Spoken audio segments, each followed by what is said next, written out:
السلام علیکم۔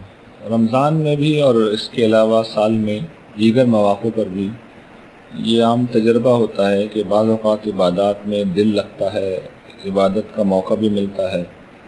ایسے میں انسان کو بہت اطمینان اور سکون محسوس ہوتا ہے، اور بعض اوقات اس کے بالکل برعکس ہوتا ہے۔ ایک مختلف کیفیت انسان کے اوپر طاری ہوتی ہے، نہ عبادت میں آپ کا دل لگے گا، اکثر اس کا شاید موقع بھی نہ ملے۔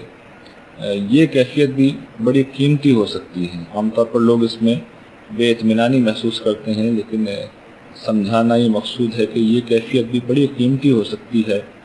اس کا طریقہ یہ ہے کہ اس موقع پر اللہ تعالیٰ سے انسان دعا کے ذریعے سے جڑ جائے اور یہ کہے کہ پروردگار، جو میں اپنے عمل سے حاصل نہیں کر سکا، آپ اپنے فضل سے دے دیجئے، اس لیے کہ جو عمل کیا تھا وہ آپ کی شان سے بہت حقیر اور کم تر تھا۔ آپ نے اس کے باوجود مجھ پر توجہ کی اور اپنی عبادت کے لیے کھڑے ہونے کا موقع دیا۔ آج کوئی عمل پیش نہیں کر سکا، لیکن پھر بھی آ کے کھڑا ہو گیا ہوں کہ آپ کی بارگاہ میں کھڑا ہونا بھی ایک سعادت کی بات ہے۔ تو وہی دعا کیجئے کہ جو میں اپنے عمل سے حاصل نہیں کر سکا، آپ اپنے فضل سے دے دیجئے۔ آپ کی رحمت میرے عمل کی محتاج نہیں ہے۔ جزاکم اللہ۔